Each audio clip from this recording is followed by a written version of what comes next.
بسم اللہ الرحمن الرحیم. الحمد للہ رب العالمین والصلاة والسلام علی رسولہ الکریم وعلی آلہ وصحبہ اجمعین واشہد ان لا الہ الا اللہ واشہد ان محمدا عبدہ ورسولہ.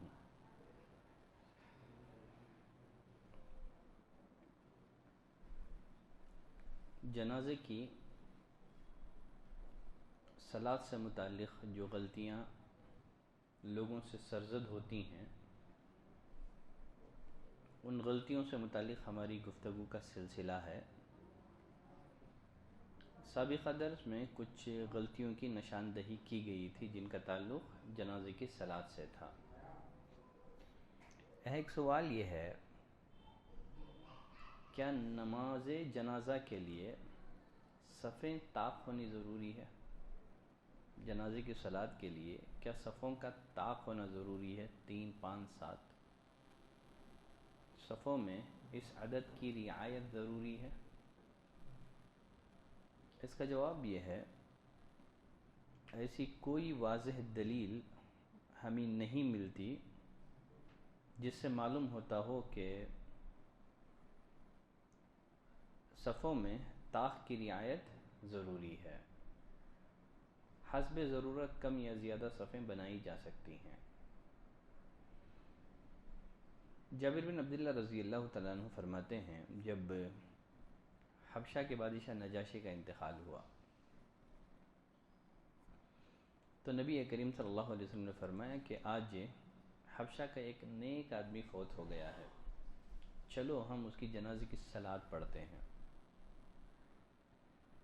صحیح مسلم کی روایت میں اس بات کی وضاحت ہے، فقمنا، جابر بن عبداللہ فرماتے ہیں ہم کھڑے ہوئے، فصفنا صفین، ہم نے ہماری 2 صفیں بنائیں. صحیح مسلم کی روایت میں نجاشی کی جو جنازے کی صلاۃ پڑھی گئی تھی، کتنی صفیں تھیں؟ 2 صفیں تھیں. ہاں، جنازے کی صلاۃ میں لوگ جتنی بڑی تعداد میں شریک ہوں گے اس کا فائدہ میت کو ہوگا، بشرطے کہ شریک ہونے والے موحد ہو. ما من مسلم يموت فيقوم على جنازته 40 رجلا لا يشركون بالله شيء. ما من مسلم يموت، اگر کوئی مسلمان مر جائے اس کے جنازے کی صلاۃ میں 40 ایسے لوگ شریک ہوں جنہوں نے اللہ کے ساتھ کسی کو شریک نہ کیا ہو، تو اللہ تعالیٰ 40 لوگوں کی شفاعت اس میت کے حق میں قبول فرماتا ہے. گویا جب ہم میت کے لیے دعا کرتے ہیں، گویا اللہ تعالیٰ سے سفارش کر رہے ہیں، شفاعت کر رہے ہیں کہ اللہ اس کی مغفرت فرما دے. 40 اہل توحید اگر سفارش کریں، شفاعت کریں، تو اللہ تعالیٰ میت کے لیے ان کی شفاعت اور سفارش کو قبول فرماتا ہے. اور بعض روایتوں میں اس تعداد کے 100 کا بھی تذکرہ موجود ہے، 40 یا 100، 40 یا 100. بعض روایتوں میں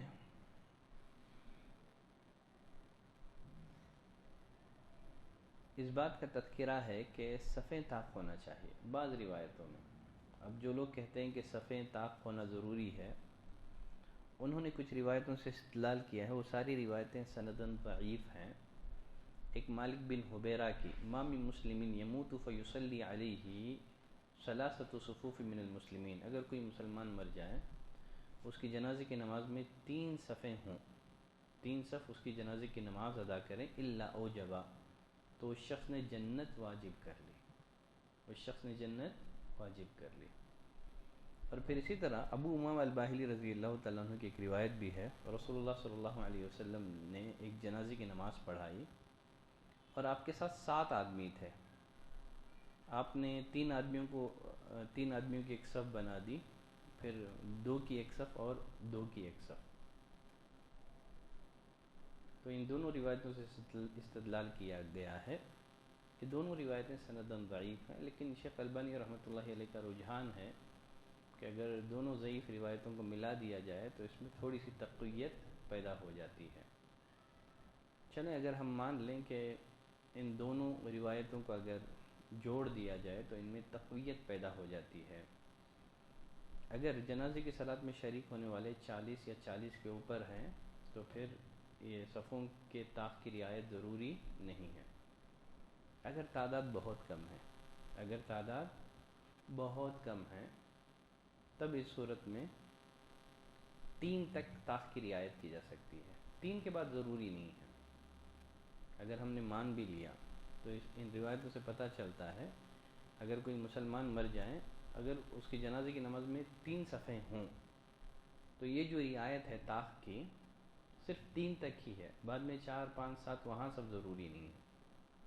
اگر 3 صفیں ہیں، 3 صف کے بعد 4 5 6 جتنی چاہیں ہو سکتی ہیں، ٹھیک ہے، اگر صحیح مان بھی لیں۔ ویسے دونوں میں ذوق پایا جاتا ہے، یہ دونوں روایتیں ذوق سے خالی نہیں ہیں، پھر بھی ان دونوں روایتوں کو ملا کر کے کہا جائے کہ تقویت پیدا ہو جاتی ہے، تب یہی بات کہی جا سکتی ہے تعداد زیادہ ہے تو پھر رعایت ضروری نہیں ہے، تعداد کم ہے تو 3 تک اس کی رعایت ہے، 3 کے بعد رعایت ضروری نہیں ہے۔ چلیں آگے بڑھتے ہیں۔ کیا خواتین جنازے کی نماز میں شرکت کر سکتی ہیں؟ ہمارے معاشرے میں یہ تصور ہے کہ خواتین جنازے کی نماز نہیں پڑھ سکتی ہیں۔ کیا خواتین جنازے کی نماز پڑھ سکتی ہیں؟ پڑھ سکتی ہیں، دلیل؟ لاسٹ درس میں بتایا تھا میں نے بتایا تھا کہ جب سعد بن ابی وقاص رضی اللہ تعالیٰ عنہ کا انتقال ہوا، جب یہ وفات پائے، ارسل ازواج النبی صلی اللہ علیہ وسلم، تو ازواج مطہرات نے پیغام بھیجا کہ ان کا جنازہ مسجد میں لایا جائے تاکہ وہ بھی ان کی جنازے کی نماز پڑھیں۔ لوگوں نے اعتراض کیا، بالآخر لایا گیا۔ تو عورتیں نماز جنازے میں شریک ہو سکتی ہیں لیکن جنازے کے پیچھے نہیں چل سکتی، قبرستان وغیرہ، لیکن جنازے کی نماز پڑھ سکتی ہیں۔ سوال یہ ہے کیا عورتیں جنازے کی نماز کی امامت بھی کر سکتی ہیں؟ کبھی کیا ہوتا ہے اگر جنازے کی نماز قبرستان میں ادا کی جائے، وہاں عورتوں کے لیے جنازے کی نماز کا انتظام نہ ہو، گھر میں غسل سب دے دیا گیا، عورتیں ہیں، اگر وہ پڑھنا چاہ رہی ہیں جنازے کی نماز، کیا کوئی عورت امام بن کر کے جنازے کی صلاۃ پڑھا سکتی ہے؟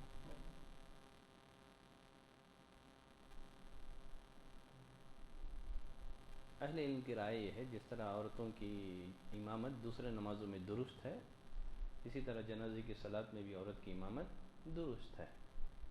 اگر عورتیں بہت زیادہ ہیں، امامت کرنا چاہ رہی تو درمیان میں کھڑے ہو کر کے عورتوں کی امامت کر سکتی ہے، اس میں کچھ بھی قباحت نہیں ہے، ٹھیک ہے، چلیں انشاءاللہ گنجائش ہے۔ نماز جنازہ کے لیے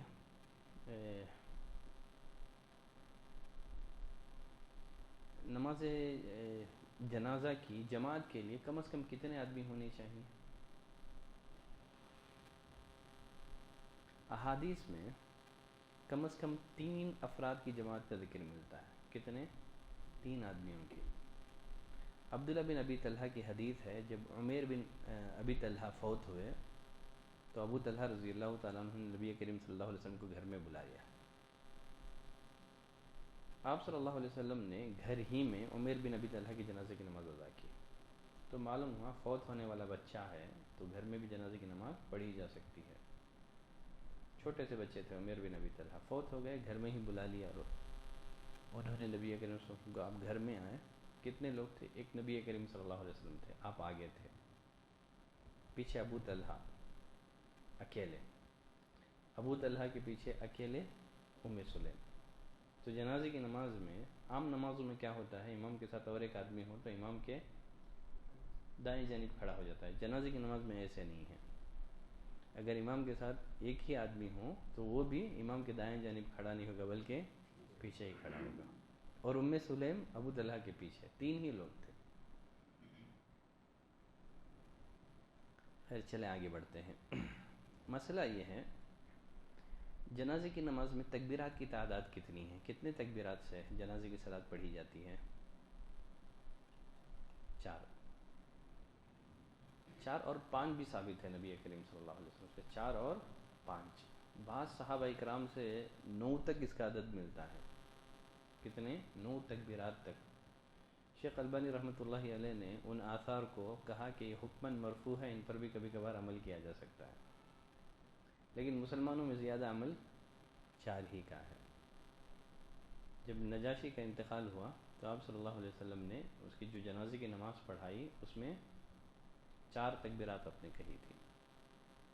اور پھر اسی طرح عبداللہ بن عباس رضی اللہ عنہما کی روایت ہے، وہ فرماتے ہیں ان رسول اللہ صلی اللہ علیہ وسلم صلی علی قبر بعد من دفن، آپ نے ایک قبر پر جنازے کی نماز پڑھی دفن کے بعد، فکبر علیہ 4، کتنے؟ 4 تکبیرات کے ساتھ۔ 5 کی بھی دلیل ملتی ہے۔ عبد الرحمن ابن ابی لیلہ فرماتے ہیں کان زید بن ارقم یکبر علی جنائزنا 4، زید بن ارقم جب جنازے کی نماز پڑھاتے تو 4 تکبیرات کے ساتھ پڑھاتے تھے، لیکن ایک جنازے میں انہوں نے 5 تکبیرات کہی۔ عبد الرحمن بن ابی لیلہ فرماتے ہیں فسألتہم، میں نے پوچھا ان سے کیا بات ہے تم 4 پڑھتے پڑھتے 5 کو چلے گئے ہو؟ کہا کہ کان رسول اللہ صلی اللہ علیہ وسلم یکبرھا، کہا کہ آپ صلی اللہ علیہ وسلم 5 بھی تکبیرات کہہ لیتے تھے۔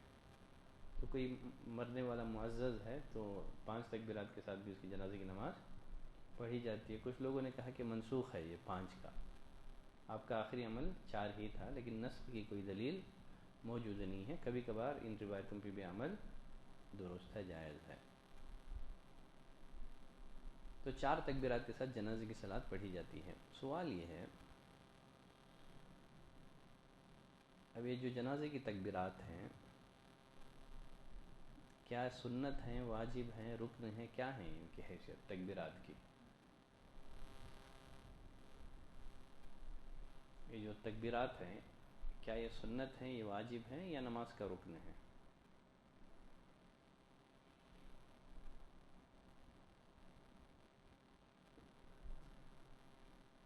موسوعہ الفقہیہ میں ہے لا خلاف بین الفقہاء، فقہا میں اس مسئلے میں کوئی خلاف نہیں ہے کہ جنازے میں جو تکبیرات کہی جاتی ہیں یہ رکن ہیں، اس کے بغیر جنازے کی نماز درست نہیں ہے۔ یہاں لوگوں سے ایک غلطی ہوتی ہے،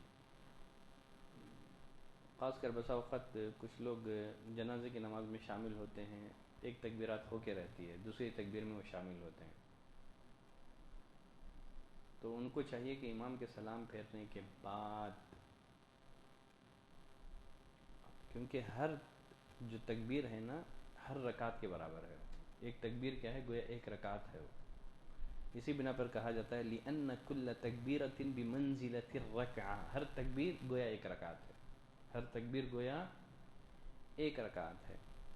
کسی سے کوئی تکبیر چھوٹ گئی، آیا امام دوسری تکبیر میں تھے، امام کے سلام پھیرنے کے بعد وہ ایک تکبیر کہے گا، وہ قضا دے گا، وہ جس طرح آپ ایک رکعت کی قضا دیتے ہیں اسی طرح جنازے کی صلاۃ میں ایک تکبیر کی قضا دی جائے گی۔ اگر امام آخری رکعت میں ایسے ہوا تھا مسئلہ، عملاً بھی ہو کے ہے ایسے، وہ کیا ہے تیسری تکبیر کے بعد امام سب دعا پڑھے میت پر، اللہم اغفر لحینا میتنا، پھر تکبیر بولے بغیر سلام پھیر دیے، اللہ اکبر بولے بغیر سلام پھیر دیے، کیا کیا جائے گا؟ پھر ان کو چاہیے کہ سلام کے بعد اور ایک تکبیر کہیں پھر سلام پھیریں۔ نماز دہرانے کی ضرورت نہیں ہے، نماز دہرانے کی ضرورت نہیں ہے۔ اگر لوگ فوراً بتا دیے ہیں تو سلام پھیرنے کے بعد کیا کریں گے؟ اللہ اکبر کہیں گے پھر سلام پھیر دیں گے، ٹھیک ہے۔ جیسے نماز کی آخری رکعت کا سجدہ چھوٹ گیا کسی سے، سلام پھیرنے کے بعد بتایا گیا، تو پھر وہ رکعت کی ضرورت نہیں ہے، سجدے میں بیٹھے گا، پھر تشہد پڑھ کے سلام پھیر کر کے پھر 2 سجدے سہو کر کے سلام پھیر دیا جائے گا۔ بات سمجھ رہے ہیں؟ آخری رکعت کا سجدہ ہے نا وہ، ہاں تیسری رکعت کا سجدہ چھوٹ گیا تو رکعت ہی دہرانا پڑے گا آپ کو، لیکن آخری رکعت کا اگر سجدہ چھوٹ گیا سلام کے بعد یاد آیا تو پھر اب پوری رکعت دہرانے کی ضرورت نہیں ہے آپ کو، آپ سجدے میں جائیں گے، ایک سجدہ کریں گے، پھر کیا کریں گے؟ تشہد میں بیٹھیں گے، سلام پھیر دیں گے، پھر 2 سجدے سہو کریں گے، پھر سلام پھیریں گے، یا اگر آپ چاہیں تو سجدے سہو سلام سے پہلے بھی کر سکتے ہیں۔ سجدے سہو کے مسائل تفصیلی طور پر میں آپ کی خدمت میں بتا چکا ہوں، ان کی وضاحت آ چکی ہے۔ چونکہ زیادتی کی صورت میں سلام کے بعد سجدہ سہو کیا جائے گا، اس لیے میں نے یہاں یہ بات کہی ہے۔ خیر چلیں، یہ بھی ایک بہت بڑی غلطی ہے۔ سوال یہ ہے، جنازے کی نماز میں رفع الیدین کا کیا حکم ہے؟ تکبیروں میں رفع الیدین کا کیا حکم ہے؟ کریں گے کہ نہیں کریں گے؟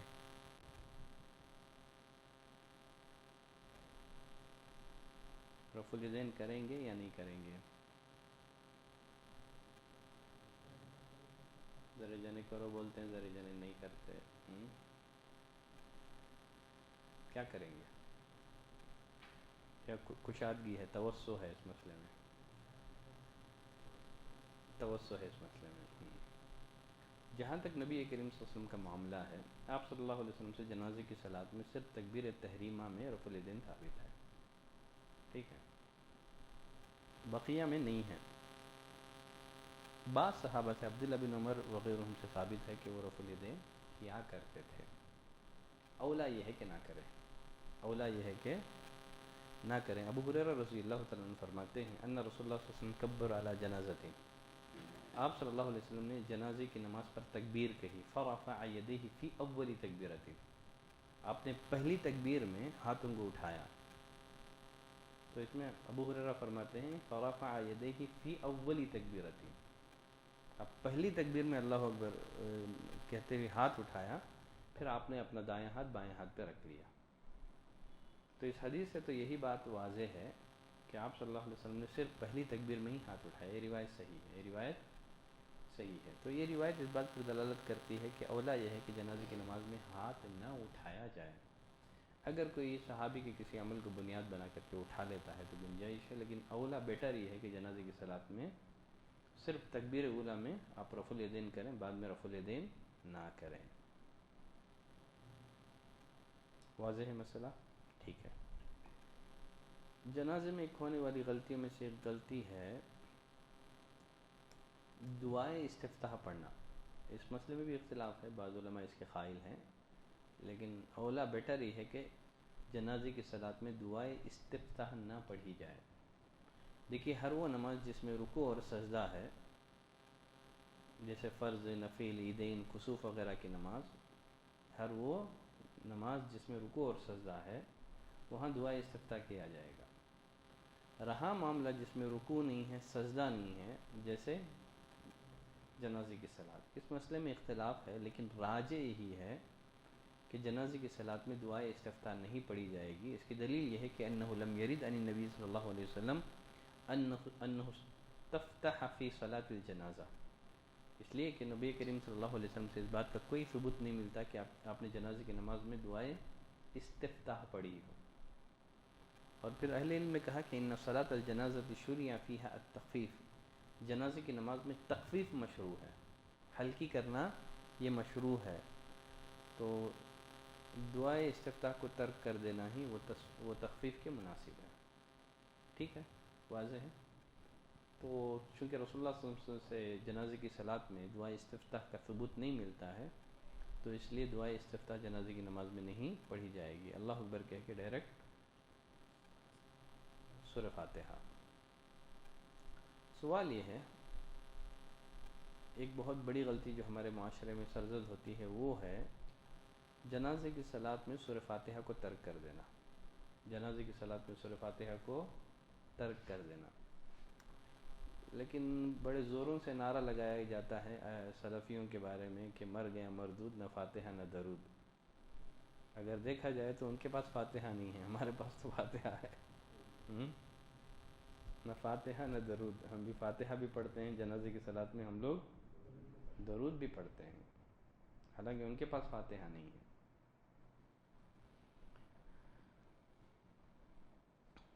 چونکہ نماز جنازہ یہ بھی ایک نماز ہے، دیگر نمازوں کی طرح اس میں بھی سورہ فاتحہ ضروری ہے، کیونکہ رسول اللہ صلی اللہ علیہ وسلم نے فرمایا کہ لا صلاۃ لمن لم یقرأ بفاتحۃ الکتاب، جس شخص نے سورہ فاتحہ نہ پڑھی اس کی نماز نہیں ہے۔ طلحہ بن عبداللہ بن عوف فرماتے ہیں صلیت خلف ابن عباس رضی اللہ عنہ، میں نے نبی کریم صلی اللہ علیہ وسلم، میں نے عبداللہ بن عباس رضی اللہ عنہما کے پیچھے جنازے کی نماز پڑھی، فقرأ الفاتحہ، انہوں نے سورہ فاتحہ پڑھی. فرمایا لِتَعْلَمُوا أَنَّهَا مِنَ السُّنَّةِ، کہا کہ میں نے فاتحہ اس لیے پڑھی تاکہ تم کو معلوم ہو جائے کہ یہ سنت ہے. یہ کیا ہے؟ سنت ہے. اور سنن نسائی کے الفاظ میں ہیں قرأ بفاتحة الكتاب وسورة وجہر. عبداللہ بن عباس رضی اللہ تعالیٰ عنہ نے سورہ فاتحہ بھی پڑھی اور اس کے ساتھ اور ایک سورت بھی پڑھی اور جہری پڑھا، زور سے پڑھا. جب نماز سے فارغ ہوئے کہا کہ سنت و حق، کہا کہ یہ سنت ہے اور یہ درست بات ہے. یہ سنت ہے، یہ درست بات ہے. تو معلوم ہو کہ جنازے کی صلاۃ میں سورہ فاتحہ اور اس کے ساتھ کوئی سورت پڑھی ہی جائے گی. وہ لوگ دعا استفتاح پڑھتے ہیں لیکن جو ثابت ہے وہ نہیں پڑھتے ہیں، جو نہیں ثابت ہے اس کا اہتمام کرتے ہیں. سوال یہ ہے کہ جنازے کی نماز سری پڑھی جائے گی کہ جہری پڑھی جائے گی؟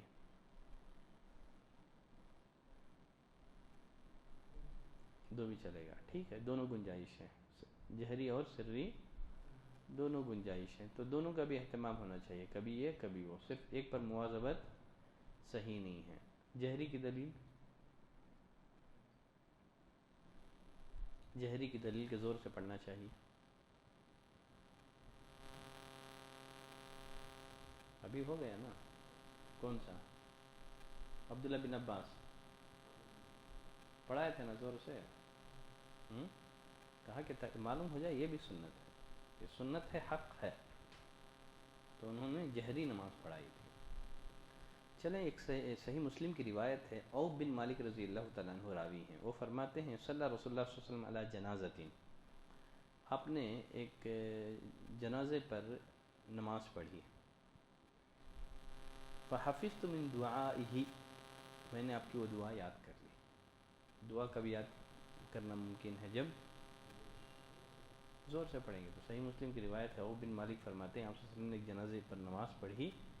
فحفظت من دعائہ، میں نے دعا یاد کر لی. وہ دعا کیا ہے؟ اللہم اغفر لہ وارحمہ وعافہ واعف عنہ واکرم نزلہ وسع مدخلہ واغسلہ بالماء والثلج والبرد ونقہ من الخطایا كما نقیت الثوب الابیض من الدنس وابدلہ دارا خیرا من دارہ واہلا خیرا من اہلہ وزوجا خیرا من زوجہ وادخلہ الجنہ وعیدہ من عذاب القبر وعذاب النار. تو عوف بن مالک فرماتے ہیں جب آپ نے یہ دعا پڑھی جنازے پر، حتی تمنیت ان اکون انا ذلک المیت، میں نے تمنا کی کاش میں وہ میت ہوتا، آپ مجھ پر یہ دعا پڑھتے. اتنی پیاری دعا ہے یہ. تو فرماتے ہیں میں نے آرزو کی، تمنا کی کاش میں میت ہوتا اور آپ مجھ پر یہ دعا پڑھتے. تو یہ سب کب ممکن ہے؟ یہ جب آپ نے جہری پڑھی ہو. سری بھی پڑھی جا سکتی ہے. ابو امامہ الباہلی رضی اللہ تعالیٰ عنہ فرماتے ہیں السنۃ فی الصلاۃ علی الجنائز، جنازے کی نماز میں سنت یہ ہے کہ پہلی تکبیر کے بعد سورہ فاتحہ آہستہ پڑھی جائے. تو یہاں بھی سورہ فاتحہ کا ذکر ہے لیکن کہا کہ آہستہ پڑھیں، پھر 3 تکبیر کہیں اور آخری میں سلام پھیر دیں. تو جب صحابی سنت کہتے ہیں تو سنت سے مراد نبی کا طریقہ ہی ہوتا ہے. ٹھیک ہے.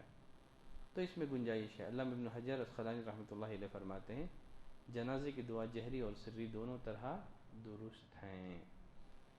مزید جنازے سے متعلق، جنازے کی صلاۃ سے متعلق مزید کچھ مسائل باقی رہ گئے ہیں، اس کو اگلے درس میں ہم کمپلیٹ کر دیں گے. ٹھیک ہے. امید کرتا ہوں کہ کسی کے پاس کوئی سوال نہیں رہے گا. نہیں ہے نا؟ چلیں ایک ہے. چلیں